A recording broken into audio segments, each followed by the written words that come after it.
Hi കൂട്ടുകാരെ, അപ്പൊ നമ്മൾ ഇന്ന് പഠിക്കാനായിട്ട് പോകുന്നത് സയൻസ് ആൻഡ് ടെക്നോളജി. ഡിസംബർ മാസം നമ്മൾ പഠിച്ച സയൻസ് ആൻഡ് ടെക്നോളജിയുടെ ആദ്യത്തെ പാർട്ടാണ്. ആദ്യത്തെ പാർട്ടിൽ നമ്മൾ ഉൾപ്പെടുത്തിയേക്കുന്ന എന്താന്ന് വെച്ചാൽ നമ്മുടെ സയൻസ് ആൻഡ് ടെക്നോളജിയിലെ ഡിസംബർ മാസത്തിലെ 1 മുതൽ 10 വരെയുള്ള കറണ്ട് അഫയേഴ്സിൽ നമ്മൾ പഠിച്ച സയൻസ് ആൻഡ് ടെക്നോളജി ആയിരിക്കും. ഇത് 3 പാർട്ട് കൊണ്ടായിരിക്കും എടുക്കുക. 10 ദിവസം വീതമായിരിക്കും നമ്മൾ പഠിക്കുക. ആദ്യത്തെ 1 to 10 ഒരു ദിവസം, അടുത്ത 11 തൊട്ട് 20 വരെ അടുത്ത ഒരു ക്ലാസ് ആയിട്ടും, അതുപോലെ 21 തൊട്ട് 31 വരെ ഉള്ളത് അടുത്ത പാർട്ടായിട്ട്, അങ്ങനെ 3 പാർട്ടായിട്ടായിരിക്കും നമ്മുടെ സയൻസ് ആൻഡ് ടെക്നോളജി ക്ലാസ് വരിക.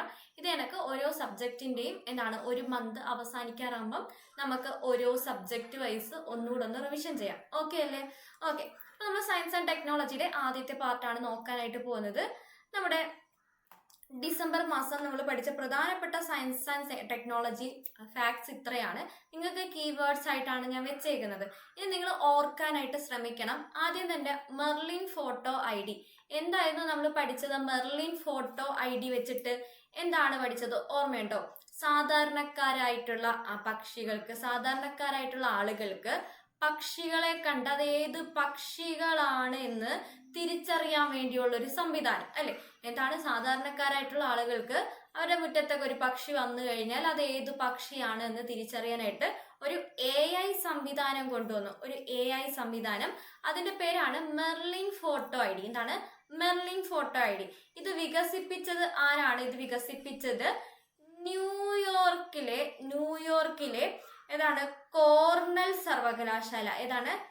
കോർണൽ സർവകലാശാല കേട്ടോ. കോർണൽ സർവകലാശാലയാണ് നമ്മുടെ മെർലിൻ ഫോട്ടോ ID വികസിപ്പിച്ചത്. ഓക്കെ അല്ലേ? അപ്പൊ ഒരു പക്ഷി ഏതാണെന്ന് തിരിച്ചറിയാനുള്ള AI സംവിധാനമാണ് മെർലിൻ ഫോട്ടോ ID. ഇത് വികസിപ്പിച്ചത് ന്യൂയോർക്കിലാണ്. ന്യൂയോർക്കിലെ കോർണൽ സർവകലാശാലയിലാണ്. ഓക്കെ. ഇനി അടുത്തതാ നമ്മൾ പഠിച്ചത് TOI 3261B.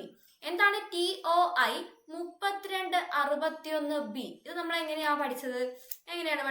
ഇതൊരു ചിഹ്നഗ്രഹമാണ് അല്ലെ? ഈ പേര് കാണുമ്പോഴേ മനസ്സിലായിക്കോളുക ഇതെന്താണ്? ഒരു ചിഹ്നഗ്രഹത്തിന്റെ പേരാണ്. ഓക്കെ. എന്താണ് ഇതിന്റെ പ്രത്യേകത? എന്താണ് നമ്മൾ പഠിച്ചത്? സൗരയൂഥത്തിന്റെ പുറത്ത് എന്താണ്? ഒരു ഗ്രഹത്തെ നമ്മൾ കണ്ടെത്തി. അതിന്റെ ഒരു വർഷം എന്ന് പറഞ്ഞാൽ, ഒരു വർഷമല്ല, ഒരു വർഷത്തിലെ ഒരു ദിവസം എന്ന് പറഞ്ഞാൽ 21 മണിക്കൂറേ ഉള്ളൂ. ഒരു ദിവസം എത്ര മണിക്കൂറേ ഉള്ളൂ? 21 മണിക്കൂറേ ഉള്ളൂ കേട്ടോ. ഇതാണ് പ്രത്യേകത. ഒരു ദിവസം 21 മണിക്കൂറുള്ള ഒരു ഗ്രഹത്തെ നമ്മൾ കണ്ടെത്തി. സോളാർ സിസ്റ്റത്തിന് പുറത്താണ്, സൗരയൂഥത്തിന് പുറത്താണ് കണ്ടെത്തിയത്. നമ്മുടെ നെപ്റ്റ്യൂണിന്റെ അതേ സൈസാണ് ഇതിനുള്ളത്. എന്താണ്? നമ്മുടെ നെപ്റ്റ്യൂണിന്റെ സെയിം സൈസാണ് ഉള്ളത്. ഓക്കെ. ഇനി അടുത്ത് നമ്മൾ എന്താ പഠിച്ചത്? പ്രോബ 3നെ പറ്റി പഠിച്ചിരുന്നു. പ്രോബ 3 എന്നാണ് വിക്ഷേപിച്ചത്? December 5, 2024 Proba 3നെ വിക്ഷേപിച്ചത്. ഓർമ്മയുണ്ടല്ലോ? ഓക്കെ.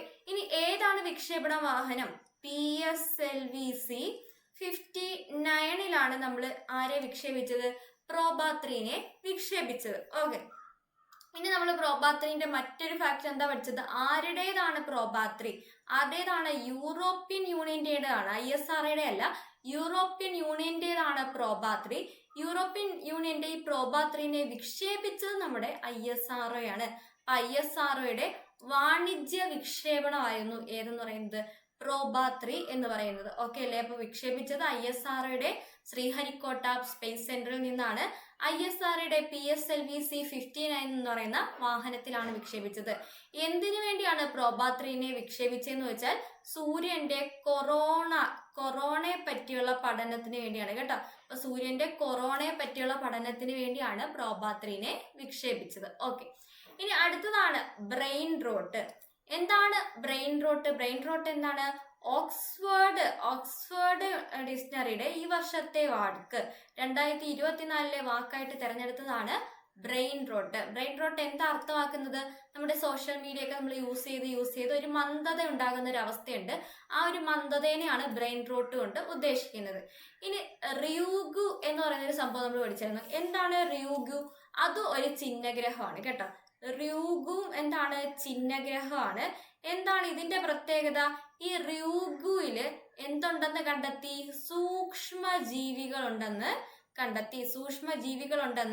കണ്ടെത്തി നമ്മൾ പഠിച്ചിരുന്നു. ആരാണ് കണ്ടെത്തിയത്? ജപ്പാൻ ജപ്പാനാണ് കണ്ടെത്തിയത് അല്ലെ, ജപ്പാനാണ് കണ്ടെത്തിയത്. ഇതൊക്കെ നമ്മൾ ഡെയിലി കറണ്ട് അഫയേഴ്സ് ക്ലാസ്സിൽ പഠിച്ചതാണ്. റിവിഷൻ ആയിട്ടാണ് ഞാനിപ്പോൾ ഇത് കൊണ്ടുവന്നേക്കുന്നത്. നിങ്ങൾ ആ പഠിച്ച കാര്യങ്ങൾ സബ്ജക്ട് വൈസും കൂടെ ഒന്ന് റിവിഷൻ ചെയ്ത് സെറ്റ് ആക്കുക. അതാണ് നമ്മുടെ ഈ ഒരു സെക്ഷന്റെ ഉദ്ദേശം കേട്ടോ. ഓക്കെ, അപ്പൊ റൂഗു എന്ന് പറയുന്ന ചിഹ്നഗ്രഹത്തിൽ സൂക്ഷ്മജീവികളെ കണ്ടെത്തിയത് ജപ്പാനാണ്. ജപ്പാന്റെ ഏത് മിഷനാണ്? ഏതാണ്? ഹയബുസ. ഏതാണ്? ഹയബുസ 2 ദൗത്യമാണ് ഈ ഒരു റൂഗു എന്ന് പറയുന്ന ചിഹ്നഗ്രഹത്തിൽ സൂക്ഷ്മജീവിയുടെ സാന്നിധ്യം കണ്ടെത്തിയത്. ഓക്കെ, ഇനി അടുത്ത് നമ്മുടെ ISA. എന്താണ് ISA? ഇന്റർനാഷണൽ സോളാർ അലയൻസ് കേട്ടോ. International solar alliance, international solar alliance ആണ് ഏതെന്ന് പറയുന്നത്? ISA എന്ന് പറയുന്നത്. ISAയുടെ പ്രസിഡന്റ് ആര് എന്ന് ചോദിച്ചാൽ ആരാണ്? നമ്മുടെ പ്രധാനമന്ത്രിയായിട്ടുള്ള നരേന്ദ്രമോദിയാണ് കേട്ടോ. അപ്പൊ ആരാണ്? നരേന്ദ്രമോദിയാണ് നമ്മുടെ ISAയുടെ പ്രസിഡന്റ്. അങ്ങനെയാണെങ്കിൽ ഡയറക്ടർ ജനറൽ ആരാന്ന് ചോദിച്ചാൽ ആരാണ്? അജയ് മാത്തൂർ. ആരാണ്? അജയ് മാത്തൂർ. ഓക്കെ, അപ്പൊ ISA ഇന്റർനാഷണൽ സോളാർ അലയൻസിന്റെ പ്രസിഡന്റ് നരേന്ദ്രമോദിയാണ്. ഡയറക്ടർ ജനറൽ ആരാണ്? അജയ് മാത്തൂരാണ്. ഓക്കെ, ഇനി സിം എന്ന് പറഞ്ഞാൽ നമ്മൾ എന്താ പഠിച്ചത്? ഒരു റോബോട്ടിനെയാണ് പഠിച്ചത് അല്ലേ? സിം എന്ന് പറഞ്ഞാൽ നമ്മളൊരു റോബോട്ടിനെ പഠിച്ചിരുന്നു. റോബോട്ടിന്റെ പ്രത്യേകത എന്താണ്? നമ്മുടെ നാസ കണ്ടുപിടിച്ച നാസയാണ് ഈ സിം എന്ന് പറയുന്ന ഒരു റോബോട്ടിനെ വികസിപ്പിച്ചത്. എന്തിനു വേണ്ടിയാണ്? ഡീപ്പ് ഓഷൻ എക്സ്പ്ലോറിങ്ങിന് വേണ്ടിയാണ് കേട്ടോ. ഡീപ്പ് ഓഷൻ എക്സ്പ്ലോറിങ്ങിന് വേണ്ടി, അതായത് കടലിൽ ഇറങ്ങിയാലൊന്നും നശിച്ചു പോകാത്ത രീതിയിൽ അതിനെ ഡീപ്പ് ഓഷൻ എക്സ്പ്ലോർ ചെയ്യാൻ പറ്റുന്ന ഒരു റോബോട്ടിനെ ആര് കണ്ടെത്തി? നാസ കണ്ടെത്തി. അതിന്റെ പേരാണ് സിം. ഓക്കെ, സിമ്മിന്റെ ഫുൾ ഫോം എന്താണ്? Sensing with independent micro swimming. എന്താണ്? Sensing with independent micro swimming എന്നതാണ് എന്തിന്റെ ഫുൾ ഫോം? സിമ്മിന്റെ ഫുൾ ഫോം. ഓക്കെ അല്ലേ? ഇനി അടുത്ത് നമ്മുടെ സെൽഫ് ഡ്രൈവിംഗ് സാറ്റലൈറ്റിനെ കണ്ടെത്തി. സെൽഫ് ഡ്രൈവിംഗ് സാറ്റലൈറ്റിനെ ആരാണ് കണ്ടെത്തിയത്? ചൈനയാണ് കണ്ടെത്തിയത്. ചൈനയാണ് സെൽഫ് ഡ്രൈവിംഗ് സാറ്റലൈറ്റിനെ കണ്ടെത്തിയത്. എന്തായിരുന്നു അതിന്റെ പേര്? നല്ല പേരാണ്, ഞാനിവിടെ എഴുതാം, വായിച്ചേക്ക. സിവി. ഓക്കെ, സിവി ജോജിങ് കേട്ടോ. സിവി ജോജിങ്. ഓക്കെ, സിവി ജോജിങ് 203. അടുത്ത എന്താണ്? ജോജിങ് 204 കേട്ടോ. സിവി ജോജിങ് 203, ജോജിങ് 204. ഇത് രണ്ടുമാണ് ചൈന കണ്ടെത്തിയ സെൽഫ് ഡ്രൈവിംഗ് ആയിട്ടുള്ള സാറ്റലൈറ്റുകൾ. ഓർത്ത് വെച്ചേക്കാം. ഇനി അടുത്ത് നമ്മൾ വിയോ പഠിച്ചു. എന്താണ് വിയോ എന്ന് പറഞ്ഞാൽ എന്താണ്? നമ്മുടെ ഗൂഗിള് കൊണ്ടുവന്ന ടെക്സ്റ്റ് കൊടുത്താൽ ടെക്സ്റ്റുകളെ വീഡിയോ ആക്കി മാറ്റാൻ സഹായിക്കുന്ന ടൂളാണ് കേട്ടോ. ഗൂഗിളിന്റെ ടെക്സ്റ്റ് ടു വീഡിയോ കൺവേർട്ടർ ആയിട്ടുള്ള ടൂളാണ് ഏതെന്ന് പറയുന്നത്? AI ടൂളാണ് വിയോ എന്ന് പറയുന്നത്. അതും പഠിച്ചു വെച്ചേക്കാം. ഇത്രയാണ് നമ്മൾ ഡിസംബർ 1 മുതൽ 10 വരെ നമ്മൾ പഠിച്ച കാര്യങ്ങൾ കേട്ടോ. 1 മുതൽ 10 വരെയുള്ള കറണ്ട് അഫയേഴ്സ് ആണ് നമ്മൾ സയൻസ് ആൻഡ് ടെക്നോളജി ആയിട്ട് ബന്ധപ്പെട്ട് ഇപ്പം പഠിച്ചത്. ഇനി അടുത്ത പാർട്ടിൽ നമുക്ക് 11 തൊട്ട് 20 വരെയുള്ള പഠിക്കാം. ഇത്രയും നിങ്ങൾ നല്ല രീതിയിൽ പഠിച്ചു വെച്ചുക. ഏറ്റവും പ്രധാനപ്പെട്ട പോയിന്റ്സ് മാത്രമാണ് ഞാൻ പറഞ്ഞേക്കുന്നത്. നല്ല രീതിയിൽ റിവിഷൻ ചെയ്തങ്ങ് സെറ്റ് ആക്കുക. നമുക്ക് അടുത്ത ക്ലാസ്സിൽ കാണാതെ വരെ എല്ലാവർക്കും ഗുഡ് ബൈ.